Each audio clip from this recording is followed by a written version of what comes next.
Seri 10 Pedang Kayu Harum.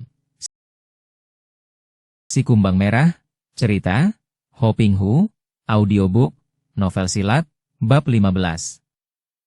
Bagaikan seorang yang kehilangan ingatannya, Kim Hua melalui pintu tembusan menuju ke ruangan rumah penginapan Hok Lai Koan. Yang diingatnya hanyalah dua hal. Pertama, mengantarkan Ai Ling ke kamar hartawan Choa, dan kedua pergi mengunjungi pemuda ganteng yang menarik hati, yang menginap di kamar nomor 7 di belakang. Akan tetapi tubuhnya terasa demikian ringan dan dia tidak ingat lagi mengapa dia bisa menjadi begitu. Kepalanya juga ringan dan kosong. Ketika Hai Hai tiba-tiba muncul, dia tidak terkejut dan bahkan tersenyum genit. Apalagi ketika Hai Hai berbisik. "Manis, aku sengaja menjemputmu. Mari kita pergi ke kamarku, sayang." Kim Hua tertawa kecil dengan sikap genit, kemudian membiarkan dirinya digandeng oleh pemuda yang menarik hatinya itu dan dia malah menyandar. Lalu mereka berdua berjalan sambil bergandeng tangan.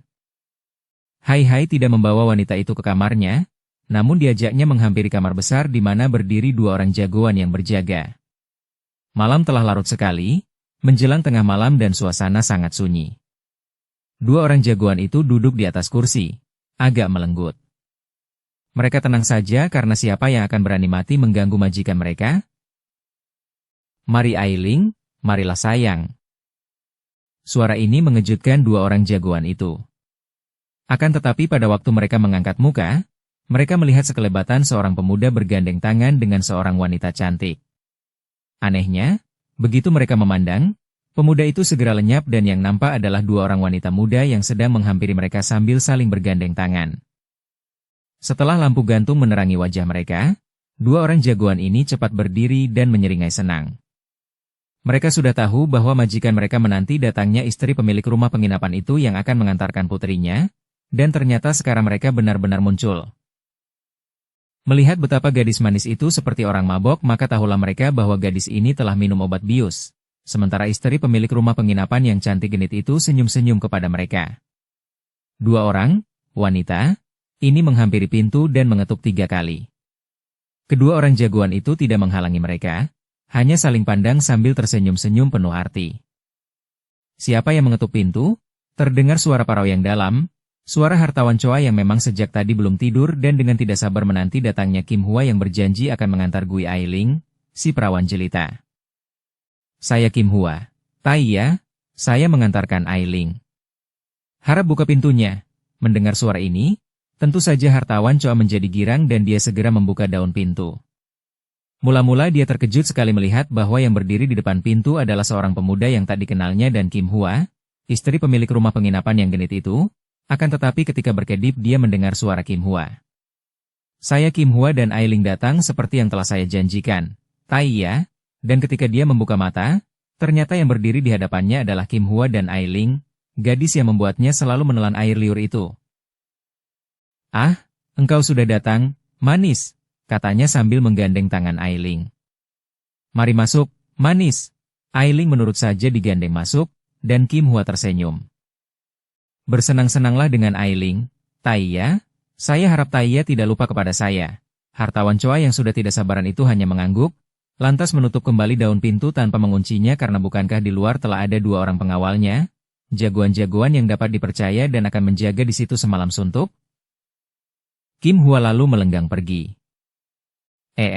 Nyonya muda, hendak kemana?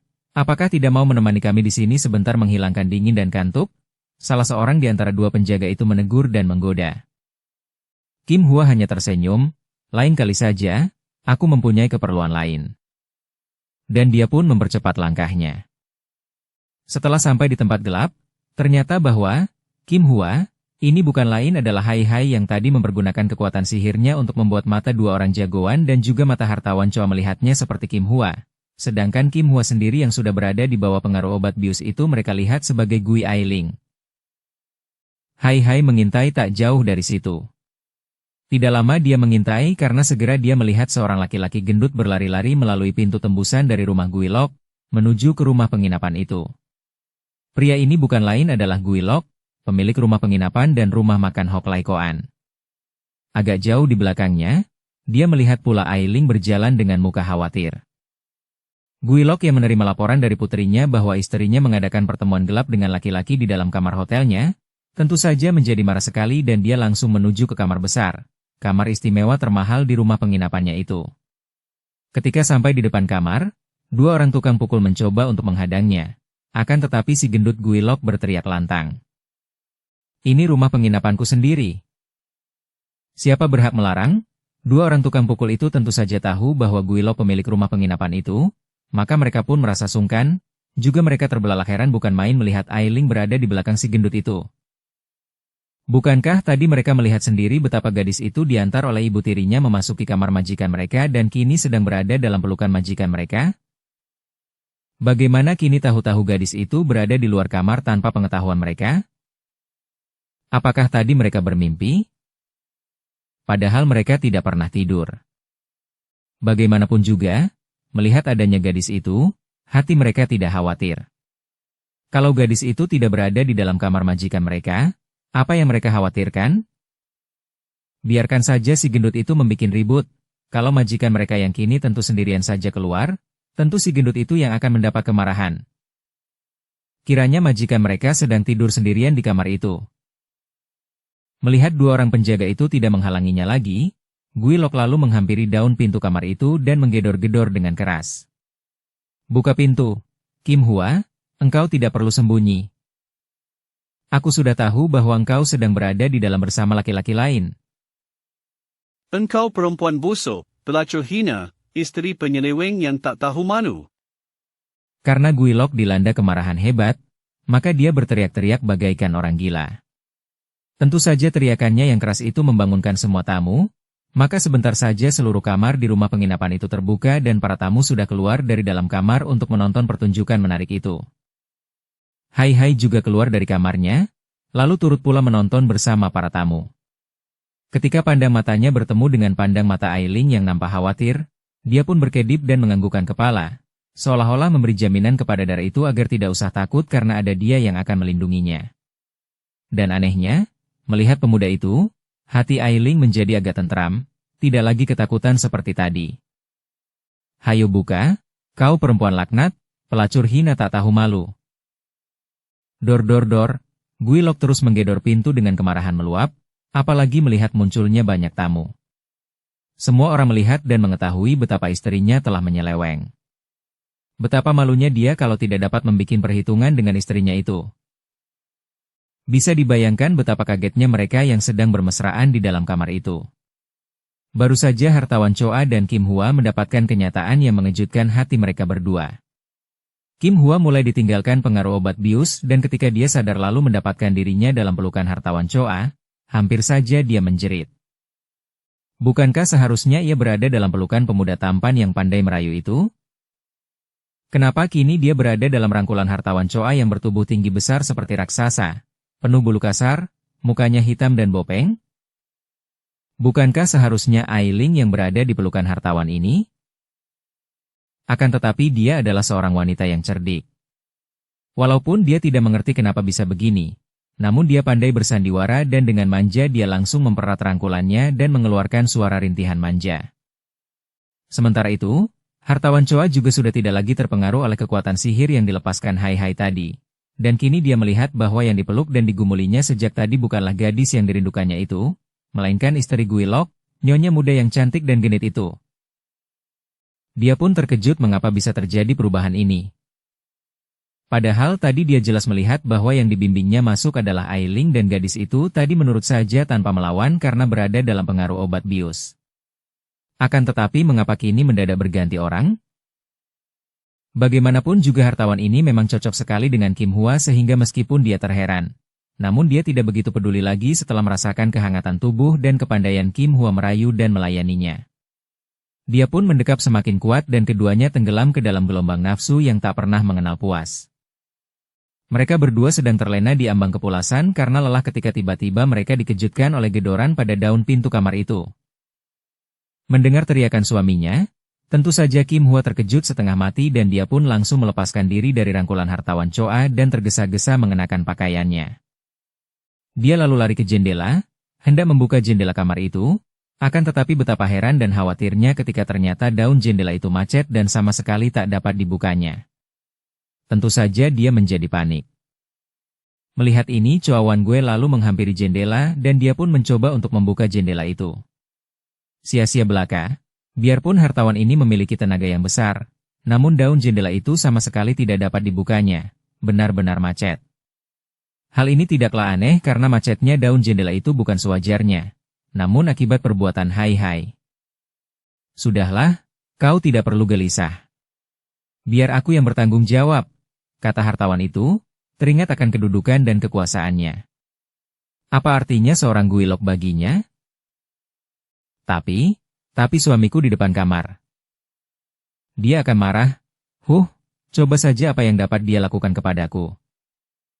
Coba dia marah kepadaku kalau berani, akan kusuruh hajar dia sampai mampus. Hati hartawan itu semakin besar karena bukankah di depan pintu itu ada 2 orang pengawal yang menjaga keselamatannya?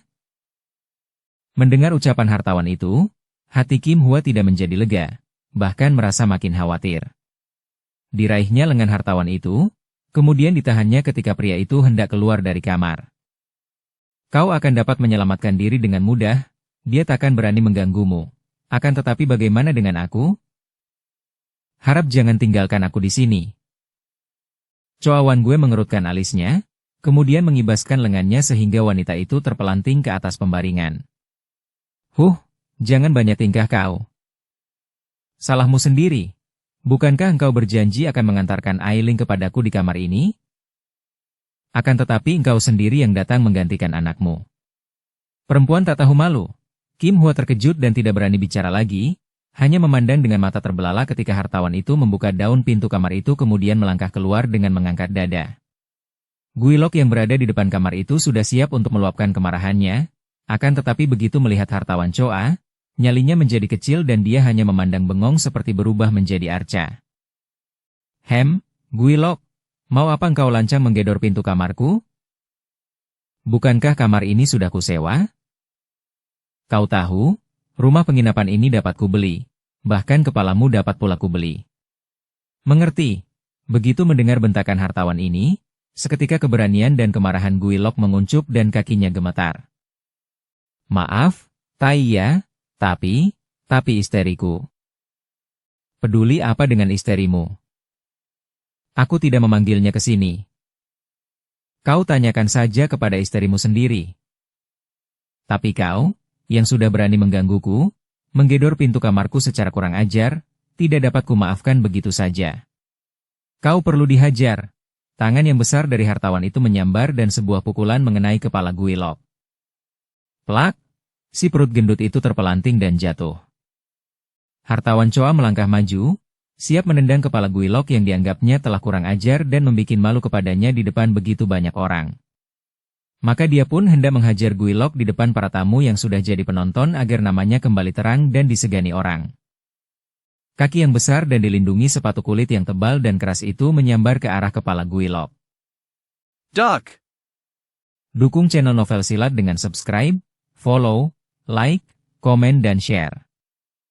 Akibatnya bukan kepala itu yang tertendang dan Guilok mengeluh kesakitan. Sebaliknya malah hartawan Choa yang memaki kesakitan, mengangkat kaki yang menendang, lantas memegangi kaki itu sementara kaki yang sebelah lagi berjingkrak-jingkrak. Serasa patah-patah tulang kakinya. Ketika tadi dia menendang, kakinya itu bertemu dengan sebuah kaki lain, yaitu kaki Hai. Hartawan Choa menjadi marah bukan main melihat ada seorang pemuda sederhana yang tadi menyambut tendangannya dengan tangkisan kaki. Ia menyebabkan kakinya terasa nyeri setengah mati. Hajar dia, bunuh dia, teriaknya kepada 2 orang pengawal yang semenjak tadi hanya menjadi penonton. Ketika 2 pengawal ini melihat majikan mereka menghajar Guilok, mereka diam saja. Sama sekali tidak mereka sangka bahwa akan ada orang yang berani melindungi Guilok dan bahkan membuat kaki majikan mereka kesakitan. Pemuda lancang, beraninya kau menentang majikan kami? 2 orang tukang pukul itu meloncat ke depan, menghadapi Hai yang berdiri tegak sambil tersenyum tenang. Hahaha, kalian ini adalah 2 ekor anjing yang setia kepada majikan, sungguh pandai menggonggong. Nah, lanjutkan gonggonganmu agar semua orang melihat kalian.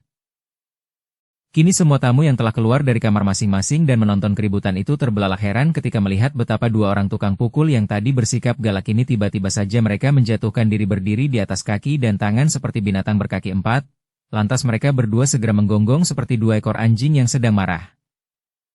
Tentu saja gonggongan mereka tidak seperti anjing. Mereka yang menonton tadinya terbelalak keheranan dan menyangka dua orang itu main-main atau mendadak menjadi gila. Namun keadaan yang lucu itu membuat mereka tidak dapat menahan ketawa mereka. Bahkan hartawan Choa sendiri pun lupa akan kenyerian kakinya dan dia pun berdiri bengong memandang kepada anak buahnya. Apakah kedua orang pengawalnya itu mendadak menjadi gila? Sementara itu, Guilok yang tadi terhindar dari hajaran yang lebih hebat kini telah bangkit berdiri dan dia pun melihat peristiwa aneh itu sehingga sejenak lupa kepada istrinya yang menjadi biang keladi keributan itu. Hai tersenyum sambil menghampiri dua orang tukang pukul yang masih merangka-rangka itu, kemudian kaki kirinya bergerak dua kali dan dua orang tukang pukul itu telah kena ditendang, terlempar kemudian terbanting jatuh. Setelah jatuh agaknya mereka baru sadar akan keadaan diri mereka. Cepat mereka meloncat dan sudah mencabut golok dari pinggang. Lalu dengan kemarahan meluap karena mereka merasa dibikin malu di depan banyak orang, mereka segera menerjang dan menyerang Hai dengan bacokan golok dari atas ke bawah, ke arah kepala pemuda itu. Semua orang melihat dengan hati ngeri betapa dua batang golok itu dengan tepat sekali mengenai kepala pemuda itu dan dengan mudahnya, bagaikan agar-agar saja, kepala itu terbelah menjadi 3 potong oleh kedua bacokan itu.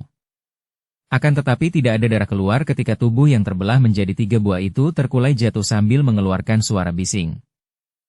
Akan tetapi, pada saat mereka semua memandang, termasuk dua orang tukang pukul itu, terdengar seruan heran melihat bahwa yang terbabat buntung menjadi 3 potong itu sama sekali bukan tubuh orang melainkan sebuah bangku panjang yang kini sudah menjadi 3 potong. Pantas saja mengeluarkan suara bising. Kemana larinya pemuda aneh itu tadi? Kiranya pemuda itu telah berdiri di belakang dua orang tukang pukul itu. Sekarang kedua tangannya tiba-tiba menjambar rambut dua orang tukang pukul itu dari belakang. Lantas dengan sekali menggerakkan kedua tangan dia mengadu dua buah kepala itu. Dua orang pengawal itu mengeluh, goloknya terlepas dan mereka pun terkulai lemas seperti karung basah ketika Hai melepaskan kedua tangannya. Kedua pengawal itu jatuh pingsan. Melihat ini, semua orang merasa kagum dan terheran-heran. Hartawan Choa yang tadinya memandang bengis kini menjadi pucat bukan main. Apalagi ketika pemuda itu berjalan menghampirinya. Choa Wan Gue, engkau pulanglah dan bawa pula 2 ekor anjingmu ini. Sebentar nanti aku akan datang berkunjung ke rumahmu, ada urusan penting yang hendak kubicarakan denganmu. Kali ini hartawan Choa tidak banyak cakap lagi. Dia maklum bahwa menghadapi pemuda ini, dia tak berdaya. Dia harus mengerahkan semua pengawalnya kalau mau menghadapi dan menentang pemuda aneh ini. Dia lalu menendang-nendang 2 orang pengawalnya. Mereka siuman dan terheran-heran, akan tetapi langsung teringat akan keadaan mereka. Karena itu, ketika majikan mereka memberi isyarat, mereka pun bersikap seperti 2 ekor anjing ketakutan, lalu mengikuti hartawan Choa meninggalkan rumah penginapan, bahkan melupakan golok mereka. Sementara itu, begitu hartawan itu pergi, Guilok menyerbu ke dalam kamar. Dia melihat istrinya masih duduk ketakutan di atas pembaringan. Perempuan lacur, tidak tahu malu, bentaknya dan dia pun menjambak rambut istrinya. Rambut itu terurai dan diseretnya tubuh wanita itu keluar kamar. Lihat semua, lihat baik-baik perempuan ini. Dia bernama Kim Hua dan dari pecomberan kuangkat dia menjadi isteriku, akan tetapi kini dia melakukan penyelewengan dengan laki-laki lain. Dia tiada bedanya dengan seekor babi betina, biar dibersihkan dan ditempatkan dimanapun, biar diberi tempat yang bersih dan baik, tetap saja babi betina ini memilih pecomberan.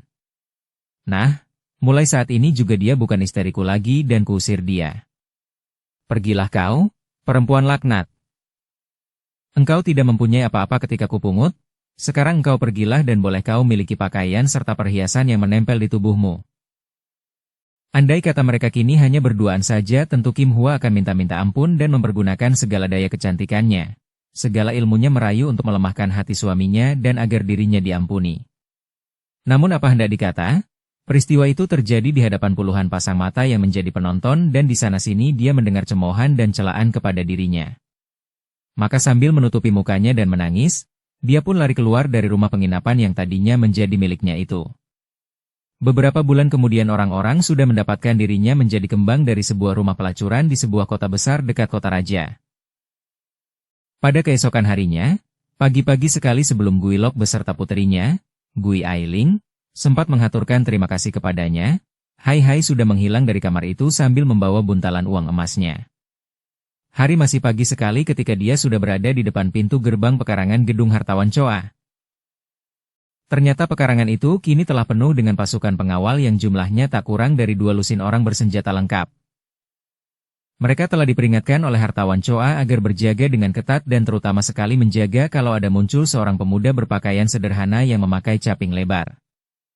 Setibanya di rumah, hartawan Choa yang tadi malam mengalami kekagetan itu langsung mengumpulkan para pembantunya dan dia menjadi semakin terkejut dan khawatir ketika menerima laporan bahwa pemuda yang bercaping lebar, yakni pemuda yang itu juga, ternyata sudah mengacau rumah judi pula. Bahkan sudah menggondol puluhan tael emas yang dimenangkan dalam permainan dadu di mana pemuda itu menggunakan ilmu yang aneh seperti sihir.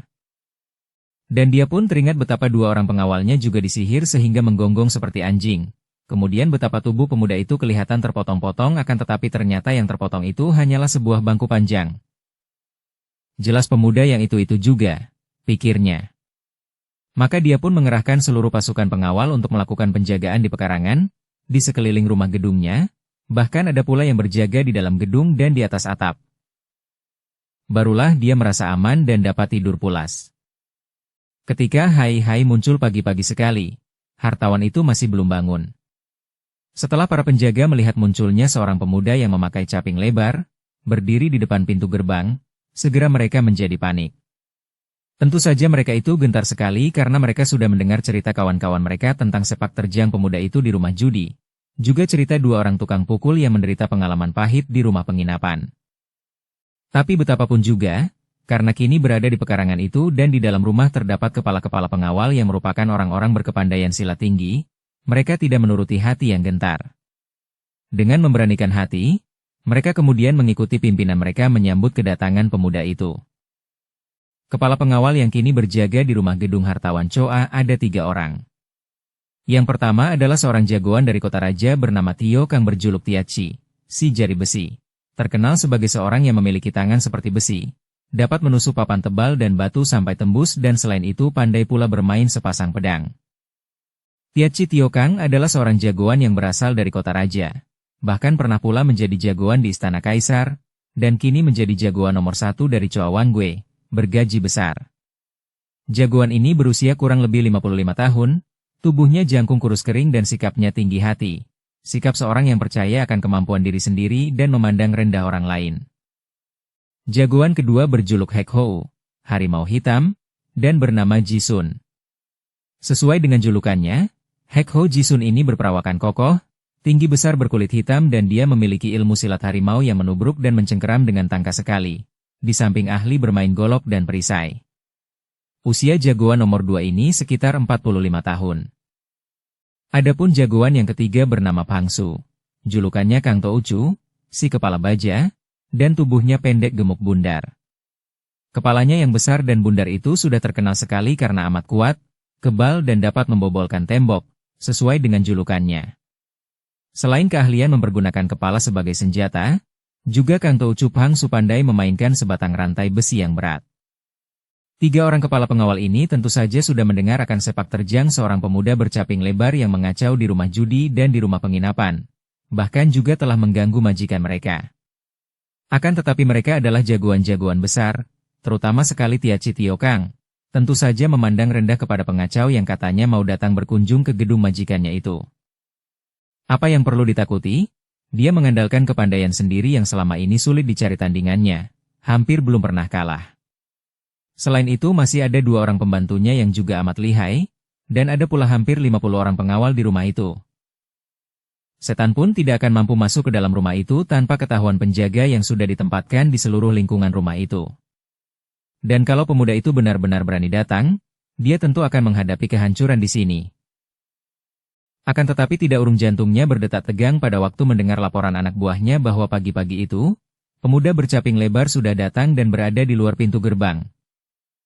Tahan dia di luar pintu gerbang, aku akan menemuinya sendiri, kata Tiachi Tio Kang. Dia cepat mempersiapkan diri, memasang siangkiam pedang pasangan di punggungnya, lantas mengajak dua orang pembantunya untuk keluar menemui pemuda itu. Hek Ho Jisun dan Kang Tou Chup Hangsu juga sudah siap siaga dengan senjata masing-masing. Mereka bertiga diikuti puluhan orang pengawal. Semuanya bersenjata lengkap seolah-olah mereka itu bukan hendak menyambut seorang pemuda melainkan seperti hendak maju perang melawan banyak musuh. Hai Hai yang mengintai dari balik caping lebarnya, diam-diam tersenyum ketika melihat munculnya tiga orang yang nampaknya gagah, diiringi oleh puluhan orang pengawal yang semuanya bersenjata lengkap. Dia tidak merasa heran karena tentu hartawan Cho sudah siap siaga menanti kedatangannya dan dia dapat menduga bahwa dia akan menghadapi kekerasan dari pihak hartawan Choa yang tentu saja merasa penasaran dan marah atas terjadinya dua peristiwa yang merugikan uangnya dan namanya, yaitu di rumah judi dan di rumah penginapan. Dengan sikap angkuh Tia Chitio, Kang memberi isyarat kepada Hek Ho Jisun sebagai wakil pembicara, untuk menegur pemuda itu. Si harimau hitam ini selain pandai bicara, juga orangnya tinggi besar dan suaranya lantang berwibawa. Hek Ho Jisun mengerti dan dia pun maju dua langkah mendekati Hai Hai. Orang muda, siapakah engkau dan apa maksudmu pagi-pagi begini datang ke sini? Hai Hai mendorong caping bagian depan ke belakang. Caping itu lantas merosot turun dari kepalanya sehingga tergantung di punggungnya, menutupi buntalan yang berada di punggung.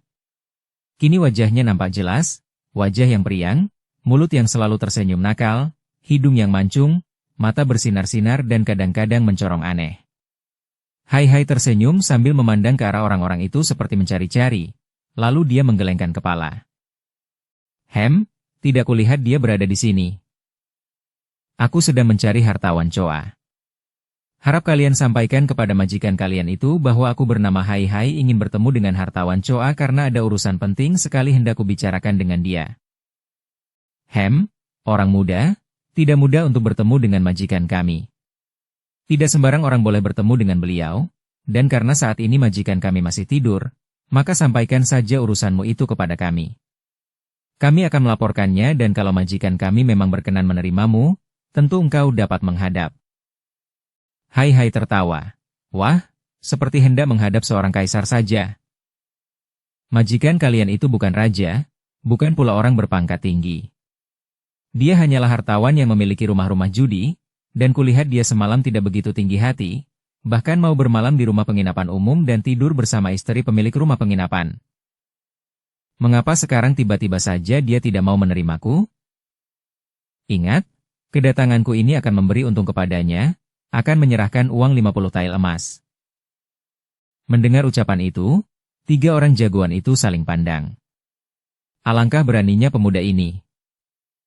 Sesudah memenangkan perjudian sebanyak 50 tael emas lebih, agaknya kini dia membawa harta itu ke sini. Mata mereka segera ditujukan ke arah punggung pemuda itu di mana terdapat buntalan yang nampaknya berat. Serahkan saja 50 tael emas itu kepada kami. Memang sudah sepatutnya engkau mengembalikan uang yang kau rampas dari rumah judi milik majikan kami itu, dan mohon maaf kepada majikan kami, kata pula Hek Ho Jisun. Hai Hai tersenyum. Menyerahkan kepada kalian? Wah, mana mungkin, kalian adalah orang-orang yang paling tidak dapat dipercaya di dunia ini. Sudahlah, tidak ada gunanya membuang banyak waktu bicara dengan orang-orang seperti kalian ini. Bangunkan saja hartawan Choa kalau dia masih tidur, dan katakan bahwa aku datang untuk bicara dengan dia dan aku akan menyerahkan uang 50 tael emas. Tia Chitio Kang memberi isyarat kepada pembantunya yang kedua, yaitu Kang Tou Chup Hangsu. Si gundul yang pendek berperut gendut ini lalu melangkah maju. Bocah sombong, serahkan saja 50 tael emas itu kepada kami dan cepat berlutut untuk menyerah, bentaknya dan tangannya menyambar. Kedua lengan yang pendek itu menyambar dari kanan kiri, mengirim pukulan dan totokan susul menyusul. Gerakannya yang cepat serta mengandung angin pukulan yang kuat itu menunjukkan betapa si pendek gendut ini memang bertenaga besar dan mempunyai ilmu kepandaian yang sudah tinggi. Namun sekali ini dia bertemu dengan Hai Hai. Kelihatan pemuda ini tidak bergerak sama sekali, akan tetapi serangan kedua tangan si kepala baja itu tidak mengenai sasaran. Demikian halus dan cepatnya gerakan Hai Hai ketika kakinya membuat geseran hingga tubuhnya hanya miring sedikit dan mundur satu langkah. Aneh bagi mereka yang menonton karena nampaknya si gundul pendek yang menyerang dan luput. Akan tetapi kenapa si gundul itu yang berteriak kesakitan dan kedua lengannya seperti mendadak menjadi lumpuh? Kang Toucu Hang Su memang amat terkejut dan merasa kesakitan karena kedua sikunya seperti disengat kalajengking dan kedua lengan itu tergantung lumpuh selama beberapa detik. Dia tidak tahu mengapa begitu, akan tetapi Tia Chi Tio Kang, seorang ahli totok yang pandai, dapat mengerti bahwa pemuda itu telah menotok kedua siku pembantunya itu. Ih, engkau kenapa sih? Datang-datang menyerang orang kemudian menjerit-jerit sendiri seperti babi disembelih? Hai Hai sengaja mengejeknya sehingga Kang Toucu Hang Su menjadi merah mukanya dan kemarahannya memuncak. Sekarang dia merendahkan tubuhnya, kepalanya dipasang di depan dan sikapnya seperti seekor kerbau yang siap mempergunakan tanduknya. Bahkan kedua kakinya menggaruk-garuk tanah di depannya. Sungguh sikap ini lucu sekali dan agaknya si gundul pendek itu memang mendapat ilmu ini dari gerakan seekor kerbau marah. Hidungnya mengeluarkan suara mendengus. Namun yang menarik perhatian Hai Hai adalah kepala yang gundul licin itu. Dia melihat betapa kepala itu kini mengkilap seperti diberi minyak dan digosok, juga agak kemerahan. Tahulah dia bahwa orang ini tidak boleh dipandang ringan dan agaknya mempunyai ilmu serangan dengan kepalanya yang sudah terlatih baik dan kepala itu tentu mengandung tenaga yang amat dahsyat. Benar saja dugaannya. Mendadak si gundul pendek gendut itu mengeluarkan gerengan aneh dan tubuhnya lalu menerjang ke depan, dengan kepala lebih dulu laksana terjangan seekor kerbau. Hai Hai tidak mau menyambut kepala itu dengan tangan atau badannya karena dia tidak ingin membunuh orang. Pertemuan tubuhnya dengan kepala itu membahayakan nyawa lawan karena kalau sampai bagian dalam kepala itu terluka sedikit saja, maka si pendek itu akan tewas.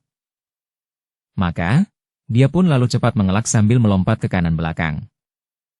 Namun kembali Kang Toucu Hang Su sudah membalikkan tubuh dan menerjangnya lagi. Sungguh seperti sikap seekor kerbau. Hai Hai melompat lagi sehingga kini dia tiba di dekat sebatang pohon sebesar pinggangnya. Sengaja dia membelakangi pohon itu dan sekarang kembali lawannya sudah menerjang dari depan. Lebih hebat daripada tadi. Dia menanti hingga kepala itu dekat sekali, lalu tiba-tiba tubuhnya melayang ke atas melewati kepala lawan. Brak!